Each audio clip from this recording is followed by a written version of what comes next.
An absolute disgrace. That's what one fan is calling the decision from referees during this moment at a WNBA game on Saturday. One split second changed everything. A flagrant foul, an ejection, and then two words that would ignite a firestorm nobody saw coming.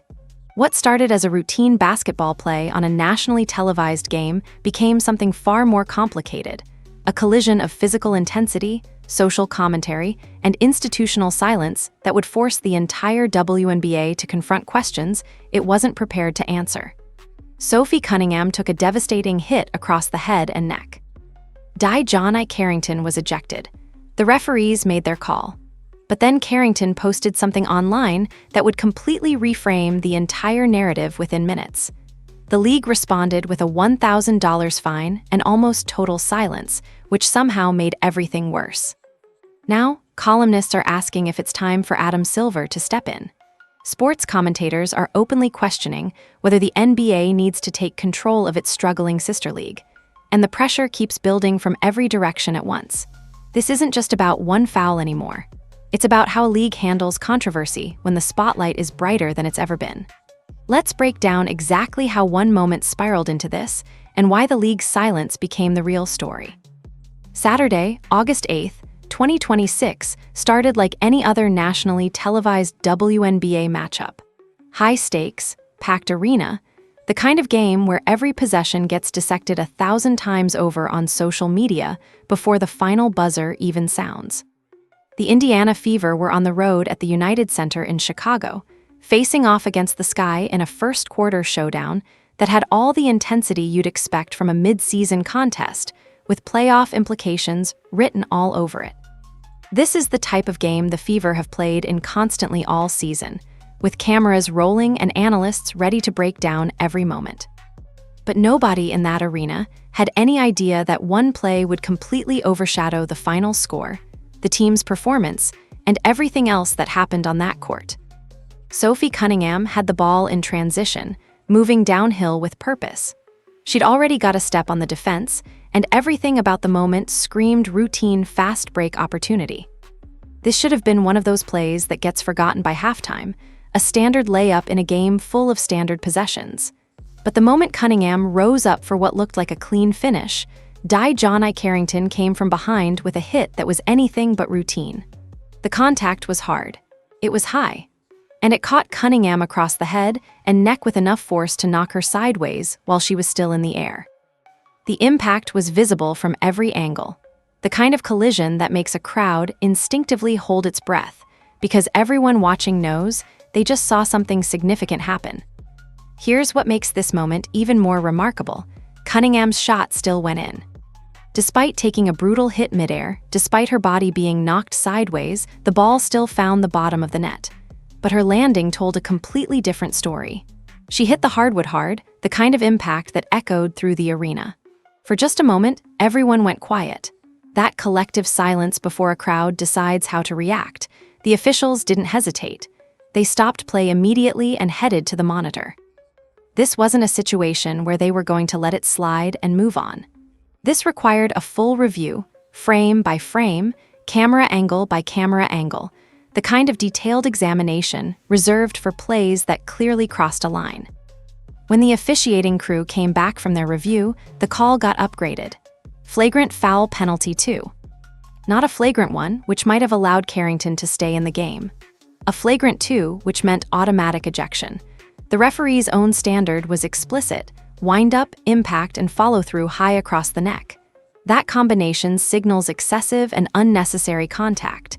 The officials found all three elements here without much debate at all. The decision came down, and Carrington was done for the night, ejected immediately. But here's the part that changes everything about how this moment gets understood later. Cunningham didn't stay down. She popped up almost instantly, and the fury on her face was impossible to miss even before she started moving. She got directly in Carrington's space. There was a shove.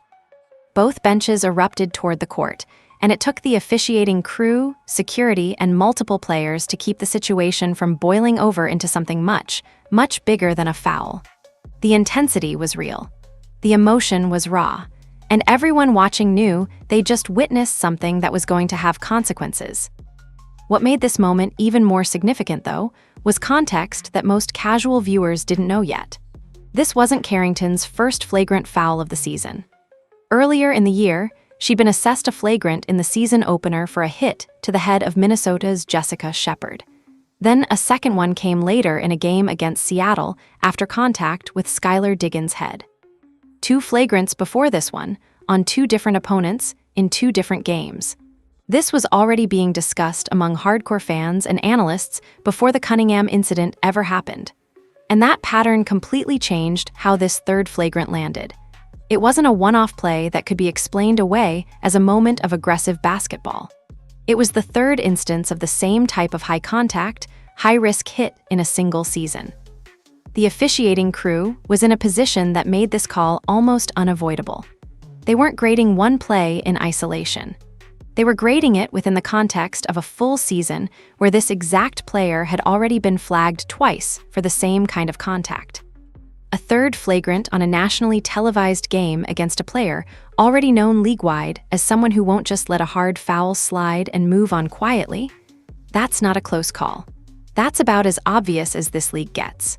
The referees made the right decision, and almost everyone involved understood it immediately. Indiana won the game 90-86. In any normal week, that's the headline: a road win in a hostile building. Another data point in a fever season that's drawn record attention all year. Another piece of evidence that this franchise is for real in 2026. But by the time that final buzzer sounded, almost nobody was talking about the score anymore.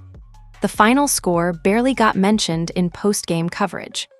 Instead, the entire conversation had shifted to what happened on that one play, and what would happen next online. If the WNBA expected Sophie Cunningham to downplay what just happened to her, she didn't cooperate with that plan. Speaking to reporters after the game, Cunningham didn't hesitate or dodge when asked whether she thought the foul was intentional. "I think it was unnecessary," she said directly. "I've never really spoken to her and have no beef with her, but I guess she has some pent-up stuff. So get your aggression out. That's fine. I can take it." She could have stopped there. Most players would have. But Cunningham went further, describing exactly why she reacted the way she did in that moment on the court. "I popped up. I'm not going to let anyone just do that to me," she explained. "I think everyone knows that. I think that's why she did it, because she wants attention." That last line matters enormously because it's consistent with who Cunningham has been all season long. This isn't a player new to physical confrontation. She's built her entire reputation in Indiana around being the Fever's protector, the player who steps in when a teammate gets hit hard and doesn't back down when it's her turn to take one. She's the one most likely to be in the middle of a scrum whenever things get physical around Caitlin Clark. It's the same instinct that's earned her a stack of technical fouls and a deeply loyal fan base who see her as the one player in the league refusing to let anyone get pushed around without consequence. Fans who followed the Fever all season already knew that identity. She's the enforcer. She's the player who plays right at the edge. But what they hadn't seen before was Cunningham handling a controversy this loud, this visible, with this much composure in real time. She was standing at a podium. She was controlling the story herself instead of letting it control her. No deflecting. No comment. No waiting for a team statement to speak for her while she stayed silent. She answered the basketball question directly. And then she answered the much harder question in the same breath, back to back, without hesitating or missing a beat. That kind of directness is exactly why so many reporters in that room walked away afterward telling each other the same thing. Cunningham had basically written the calmest, most quotable response possible to a situation that could easily have gotten messier if she'd handled it differently. In a league where post-game availability so often turns into careful, coached non-answers and corporate speak, Cunningham's willingness to just say what she actually thought stood out as much as anything that happened on the court. She was honest, she was articulate, and she was controlling the narrative in real time. But everything changed in the minutes that followed. Within moments of leaving the court, Carrington had posted something online that would completely flip the conversation in a different direction entirely. And when reporters asked Cunningham about it directly, she didn't dodge that either. "I think the league is taking care of that," she said. Then came the line that would get quoted everywhere. "This has nothing to do with race. Last year, I did the same thing and I got kicked out, and I deserve to be kicked out." She wasn't just answering a question. She was making a calculated point. That last year comment wasn't a throwaway line or casual reference. It was a real receipt. Cunningham herself had been ejected for a flagrant during a physical, chaotic game back in 2025. It was part of the same reputation she'd built as someone who plays right up against the edge of the rulebook and sometimes goes over it. By bringing that up unprompted, she wasn't just deflecting the race framing in the abstract. She was pointing directly at her own history and daring anyone watching to explain why the standard should be different this time around. If she got ejected for the exact same type of hit, then the standard had been applied equally. The decision wasn't about race. It was about the contact itself. That single answer, calm, direct, and delivered without any hesitation, became just as widely shared as the foul itself. Cunningham wasn't just defending her body in that moment. She was actively trying to shut down a narrative before it spiraled further out of control. She was drawing a straight line back to her own history of getting ejected for hard fouls. She was pointing out that nobody called that white privilege when she did it. She was making an argument without being preachy about it. It was strategic, it was smart, and it was exactly the kind of response that suggested she understood the stakes and the dynamics at play. And yet, it didn't stop the story. If anything, it gave it a second life, because what happened next would change the entire trajectory of this controversy. Minutes after her ejection, Carrington opened Threads and typed 2 words. She tagged the Indiana Fever directly in the same post. White privilege. No context, no explanation, no nuance. Just 2 words attached to a tag sent out into a sports internet that was already replaying her foul on a loop, analyzing it from every possible angle, debating whether the call was right or wrong. The timing was immediate. The impact was instant. And the reaction was split almost entirely down predictable lines from the very first moment those words hit the platform. Some pointed to Carrington's academic background. She studied African and African American studies at Stanford.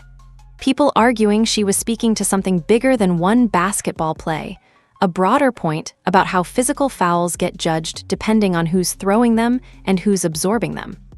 There's legitimate scholarship on these topics. There's real research on disparities in how different players get treated in professional sports.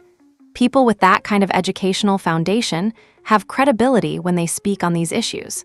So some people in her corner argued she was making a systemic point, not a specific accusation about the officiating crew in this particular game. But others called the post reckless. They argued that turning a clean officiating decision into a racial flashpoint minutes after hitting an opponent in the head and neck was dangerous, especially given how much attention every Fever game already draws. The context matters, they said. You just got ejected for a flagrant too. You just hit someone hard across the neck. And now you're immediately posting something that frames yourself as a victim of systemic bias. The optics were terrible. The timing was worse. And the lack of explanation left it completely open to the interpretation that Carrington was directly accusing the referees of racial bias in their call. Then the coaches weighed in, and they didn't agree with each other. In fact, they didn't even fully agree with their own instincts. Fever head coach Stephanie White didn't try to inflate the moment into something it wasn't. It was a hard foul, she said. I don't think that DeWanna intentionally came out to get her across the neck like she did, but it did happen, and I thought it was the right call. Think about what that statement actually means. A coach is saying the ejection was correct, while simultaneously saying she doesn't believe the other player meant to hurt hers. That's not the easiest thing to say out loud in front of a room full of reporters. It's exactly the kind of measured answer that satisfies almost nobody looking for a villain. It's nuanced, and nuance doesn't travel well in the social media age. On the other bench, Sky head coach Tyler Marsh gave a completely different read in the moment. He said he hadn't seen a replay yet, but it looked like Carrington was simply making a play on the ball. In the moment, I thought that she made a play on the ball. I didn't think it warranted a flagrant 2. I didn't see the replay, he said. 2 days later, once the footage had been picked apart from every conceivable angle, Marsh hadn't shifted much. He continued to defend Carrington's intent and pushed back on what he called inconsistent officiating. But he also acknowledged something else, choosing his words very carefully. There's a lot of vitriol at DeWanna's expense, Marsh said. There's a lot that she has to deal with as well, When we talk about protecting players, it should be every player. He stopped short of saying whether he was bothered by the post itself. He called it instead a reminder of the power of social media and how quickly narratives can take hold and spread. Two coaches, two very different readings of the exact same hit. And a two-word post that had already moved the conversation, somewhere neither of them could fully control anymore. Away from the podiums, the online reactions split the same way. Some accounts defended Carrington's right to speak on systemic issues from her own lived experience and academic background. People argued she was being silenced, that she was being attacked for speaking truth, that the focus should be on what she was saying rather than when she said it or how she said it. But others, including sports commentator Emmanuel Acho, who addressed the post directly, argued that whatever point Carrington was reaching completely lost the moment she attached it to a foul that had already been reviewed and upgraded on its merits. Somebody needs to share this message to Dawana Carrington, Acho wrote. You can't call that foul white privilege. It's a debate that was never going to get settled in the comment section of a Threads post, and it didn't. It just kept climbing. By Sunday morning, the story had already jumped from sports pages onto general news and opinion sections. The kind of crossover that usually only happens when a sports controversy taps into something bigger than the sport itself. A hard foul and a two-word post had turned into a proxy argument for a much older, much louder national conversation, with Cunningham and Carrington standing in the middle of it, whether either of them wanted to be there or not. Here's where understanding the full context becomes absolutely critical. This wasn't happening in a vacuum. Sophie Cunningham had spent the better part of 3 weeks before this incident at the center of a completely separate and equally intense controversy. She'd publicly voiced opposition to transgender athletes competing in women's sports in comments that ran in an ESPN piece just weeks earlier. That stance had already triggered organized boos on the road. There were organized rallies outside arenas in multiple cities. Pointed criticism came from players, coaches, and commentators across the entire sport. Some people saw her as making a valid point about competitive fairness. Others saw her as speaking hatefully about a marginalized community. The league itself was divided, and the division was getting louder, not quieter.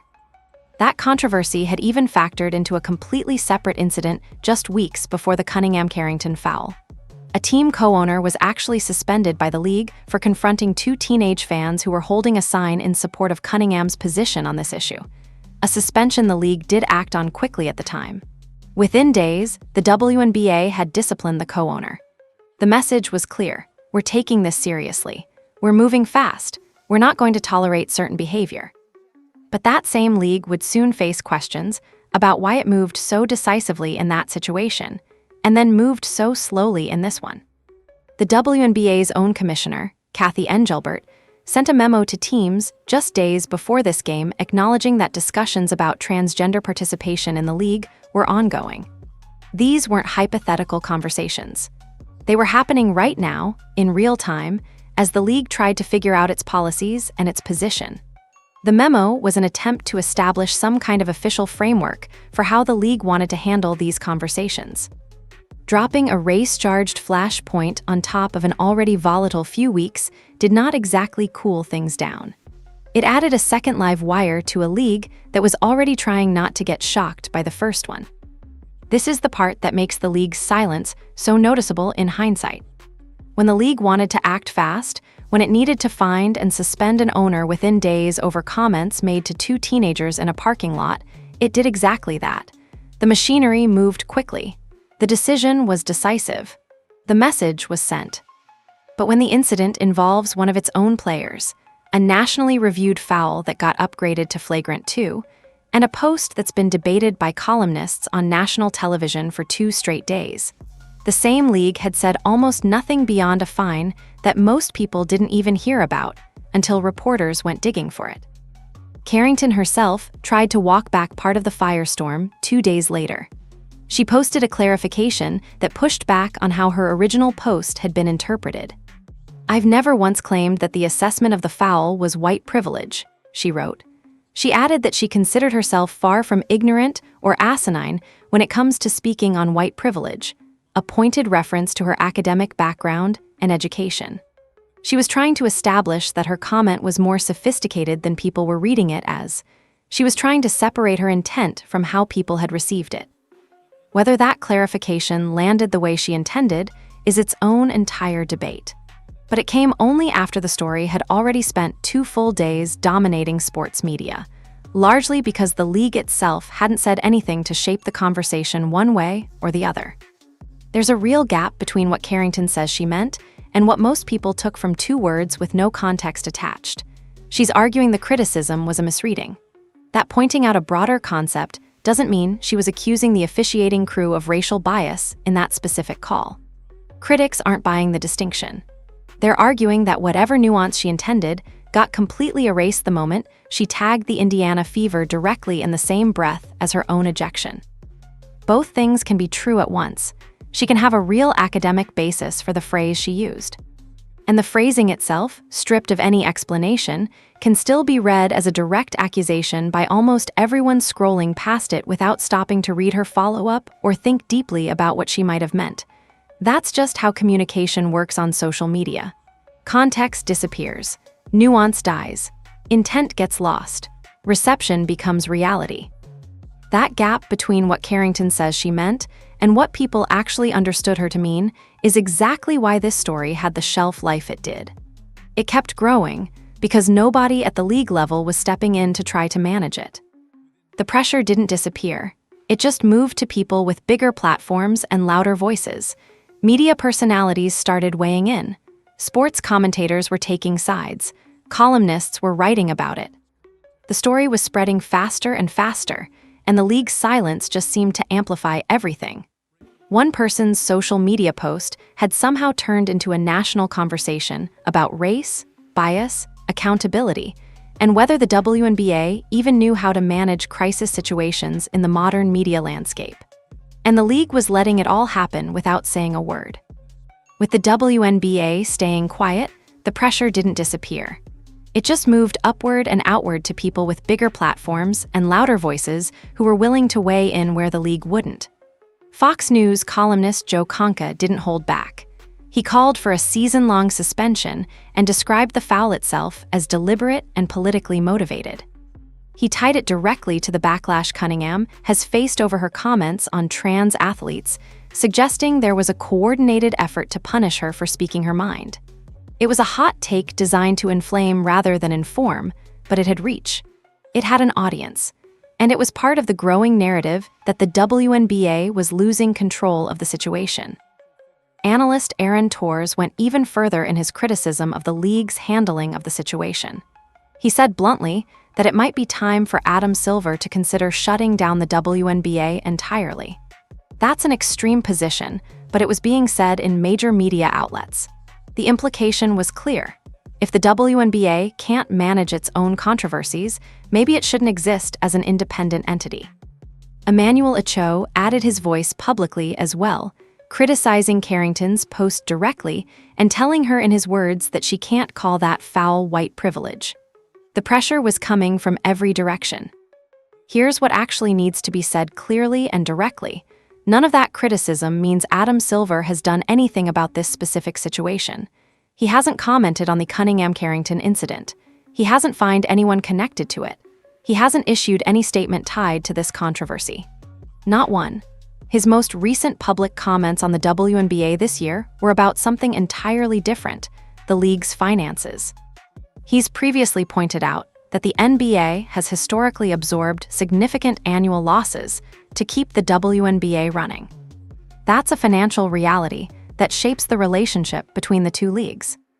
Silver also gave a carefully neutral answer earlier this year about whether Commissioner Kathy Engelbert will keep her job beyond this season. When asked directly about her future, Silver's exact words were that he hadn't had those discussions with Engelbert about her future, even while praising the job she's done running the league. That distinction matters because it explains exactly why so many people are pointing fingers upward toward Silver and the NBA. They're asking, if the WNBA can't handle this, shouldn't the NBA step in? The NBA isn't just a distant cousin to the WNBA. It's the financial backbone. By some public estimates tied to the league's revenue structure, Roughly 40% of WNBA revenue flows through the NBA. Another fifth belongs to outside investors who bought into the league through a capital raise a few years back. What's left over is split between the teams and the players themselves. Silver himself has previously acknowledged that the NBA has absorbed real financial losses to keep the WNBA running year over year. Those aren't small numbers. Those are significant annual commitments. When an organization is that financially entangled with another, and a controversy this loud plays out while the smaller league's own front office goes quiet, it's not exactly a stretch for people to start asking whether the organization with the deeper pockets and the bigger microphone should be the one to break that silence. The NBA has leverage. The NBA has resources. The NBA has experience managing these kinds of situations. So why isn't it saying anything? That's the question people were starting to ask. And it's not just commentators asking. It's fans. It's media members. The WNBA's franchise valuations, viewership numbers, and social media attention have all climbed sharply over the past couple of seasons. That growth cuts both ways. It means the league has more to protect than ever if this story keeps spiraling unmanaged. It also means the NBA, as the financial backstop, has more riding on it too. If the WNBA's reputation gets damaged by how it handles a crisis, that reflects on the NBA as well. That's part ownership. That's part responsibility. That growth is exactly why a story like this doesn't just fade quietly the way it might have a few seasons ago. Every Fever road game right now is close to a sellout. National broadcasts are up across the board. A huge chunk of the audience tuning in is new to the sport entirely, pulled in by Caitlin Clark, by Cunningham, by exactly this kind of high-stakes, high-emotion basketball. A bigger audience means a bigger spotlight on how the league handles moments like this one. And right now, that spotlight is landing on a $1,000 fine and a whole lot of silence. The league is being judged not just on what it does, but on what it doesn't do. Adam Silver hasn't stepped in, not yet. The person actually responsible for player discipline here is Kathy Engelbert, not Silver. And it's her office that's gone quiet, not his. But between a $1,000 fine that satisfied almost nobody, a 2-day silence that let the story spiral in every direction at once, and commentators openly wondering out loud whether the NBA needs to get involved in how its sister league is run, the pressure on the WNBA to do more than shrug this off is only getting louder. It's coming from more directions than the league can comfortably ignore for much longer. Here's a simpler read sitting underneath all the noise and the arguments and the competing narratives. Every day the league doesn't clarify its own standard for the foul, for the post, for what actually counts as handled is another day where columnists, analysts, and fans get to fill that silence with their own theory. Some of those theories are fair and grounded in legitimate concerns. Some are clearly reaching and based more on ideology than facts. But the WNBA doesn't get to control which ones stick if it isn't willing to say anything itself. That's the real risk here, more than any single fine or suspension or statement. A league that stays quiet long enough eventually finds the story gets told without it. Other people write the narrative. Other voices control the frame. The league becomes reactive instead of proactive. By the time Kathy Engelbert or anyone else from the WNBA front office finally speaks, the story has already been told 100 different ways by 100 different commentators with different agendas and different audiences. The league lost the chance to define what happened and what it means. Think about what clarity would actually look like. The league could have issued a statement within hours saying something like, "We've reviewed the play and the subsequent post. The foul was assessed correctly based on our playing rules. The hit involved contact to the head and neck area that met the criteria for a flagrant 2. That call would be the same regardless of which players were involved." The post that followed raised separate concerns about tone and timing, and were addressing that separately from the foul itself. Something like that would have changed the entire trajectory of the story. Instead, there was silence. A $1,000 fine that got announced almost quietly, and then more silence. The space left empty by that silence got filled with speculation. Some people filled it with the assumption that the league was protecting Cunningham because of her star power or her visibility. Others filled it with the assumption that the league was afraid to fully punish Carrington because of the racial dynamics at play. Still others filled it with the assumption that the league simply didn't know what to do and was hoping the story would just go away on its own. All of those narratives were possible because the league didn't step in and define what was actually happening. That's what silence does. It allows people to project their own interpretations onto unclear situations. It allows different groups to come away with completely different understandings of what something means. In a polarized moment, that's the worst possible outcome. You don't want ambiguity. You don't want people filling in blanks. You want clarity. There's also the question of what the league's actual standards even are. Does the WNBA have a clear policy on player social media posts made immediately after games? Does it have guidelines for what counts as acceptable speech versus speech that crosses a line? Does it have procedures for escalating discipline beyond standard fines? Most major sports leagues have these things written down. They have clarity. They have frameworks. But if the WNBA does, it wasn't publicly applying those frameworks in this situation. That made it look like the league was making it up as it went along. Carrington played normally against the Seattle Storm just 2 days after the incident. She checked into the game with just over 5 minutes left in the first quarter, as if the previous 48 hours hadn't happened at all. The message that sent was unclear. Was she not being disciplined? Was the $1,000 fine considered sufficient? Was playing her the next game the league's way of saying the situation was closed? Nobody knew because the league wasn't explaining. It was all interpretation and speculation from outside observers. The real danger isn't that someone gets unfairly punished. The real danger is that the league looks incompetent or inconsistent. It looks like it doesn't have clear standards. It looks like it's making decisions based on who the players are rather than on objective criteria. That's a reputational risk that far exceeds any single discipline decision. Once fans and analysts stop trusting that the league applies its rules fairly and consistently, everything the league does gets questioned. Every day the silence continued, it became clearer that the WNBA wasn't managing this story. The story was managing the WNBA.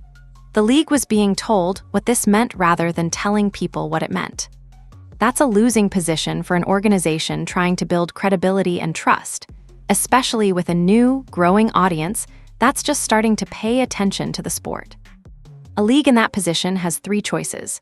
It can communicate clearly and hope people accept its explanation. It can stay silent and hope the story goes away. Or it can stay silent so long that the story moves on to the next thing out of pure exhaustion and the cycle of news coverage. The WNBA seemed to be betting on option 3.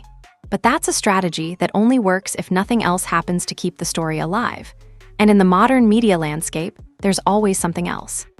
Let's look at what actually happened in the days after the initial foul and post, because both players handled the situation very differently, and their approaches tell us something important about how to navigate controversy in the modern era. Cunningham's approach was to take control of the narrative herself. She didn't wait for lawyers to tell her what to say. She didn't let the team's communications department craft a careful statement. She went to the podium and answered directly. Yes, it was a hard foul. No, she doesn't think it was intentional. Yes, she defended the ejection as correct. No, this has nothing to do with race based on her own history. That's a risky approach. Anything you say in a live interview can be twisted or taken out of context. But Cunningham's risk paid off because she controlled the message. When people wrote about her response, they had to include actual quotes. They couldn't speculate about what she might have meant because she'd already explained it. She'd already provided the context. She'd already answered the hard questions. Journalists and commentators could disagree with her, but they couldn't misrepresent what she said. That's power. Carrington took a different approach. She posted 2 words without context or explanation. Those 2 words then got interpreted in ways she apparently didn't intend. Instead of clearing things up immediately, she waited 2 days before trying to walk it back. By that point, the story had already developed its own momentum. People had already formed their opinions. The clarification came too late to meaningfully change the narrative. The damage had been done, not by the post itself, but by the gap between what she said and what people understood her to say. When she finally did clarify, writing, "I've never once claimed that the assessment of the foul was white privilege," people didn't necessarily believe her. They'd already read the original post in a particular way. They'd already made up their minds about what she meant. A follow-up post 2 days later couldn't undo that. The lesson here is about the importance of clear communication in the moment. If you're going to say something that could be misunderstood, you need to provide context right away. You can't post provocative statements and then clarify later and expect it to work. Cunningham's post-game press conference response became widely shared and quoted. Her approach was to be direct but not inflammatory. To answer the question, but also to answer the meta-question about what the question was implying. She didn't avoid the race framing, she directly addressed it and rejected it while explaining her reasoning. That kind of sophisticated response takes confidence. It takes preparation. It takes knowing exactly what you believe and being able to articulate it under pressure. Carrington's post became widely shared for different reasons. People were arguing about what it meant. Some people defending her right to say it, others attacking her for saying it. The post itself became a Rorschach test where people saw different things depending on their own beliefs and biases. That kind of ambiguity is generally bad for the person making the statement. It gives critics an opening. It allows different groups to interpret the same words in completely opposite ways. There's also a question about tone and timing. Cunningham's statement came hours after the game, after she'd had some time to think and process what happened. She spoke thoughtfully and clearly. Carrington's post came immediately, in the heat of the moment, without explanation. She was responding emotionally to being ejected. That's human. That's understandable. But it's not the same as responding strategically with a clear message. Neither player did anything wrong, legally or ethically. Both players have the right to say what they think. Both players have the right to use social media however they want. But in terms of how their statements landed and how they were received, they had very different impacts. Cunningham controlled her narrative. Carrington lost control of hers. That difference matters. The contrast also matters for what it says about who the public is willing to listen to and believe. Cunningham gave people a clear statement to either agree or disagree with. Carrington left space for interpretation, which meant different people interpreted it in completely different ways. In a polarized moment, ambiguity is dangerous. Clarity is powerful. That's a lesson that applies way beyond this specific situation. By the time Carrington tried to clarify what she meant, the moment had passed. The story had moved on to questions about why the league wasn't responding, about whether Adam Silver should step in, about what the WNBA's standards actually are. Her original post had sparked all of that, but now it was no longer the central point of discussion. The post was just the match that lit the fire. The fire had become its own thing. Now let's talk about what actually should have happened from the WNBA's perspective. Let's look at what an institution that knows how to manage a crisis actually does. When a controversy breaks, the window for response is narrow. Within the first few hours, you need to assess what happened. Within the first day, you need to communicate your decision and your reasoning. After that, the story starts to take on its own life. Other voices start filling in the blanks. Your chance to shape the narrative closes rapidly. The WNBA had all the information it needed within hours. The foul had been reviewed on camera by professionals and upgraded to a flagrant 2. That's the factual record. Carrington had been ejected, which is automatic with a flagrant 2. That's the rule. A post was made on social media within minutes of that ejection. That's the context. An experienced league could have looked at all of that and made a decision quickly about how to respond. Option 1 was to say, "We've reviewed the play and the call is correct.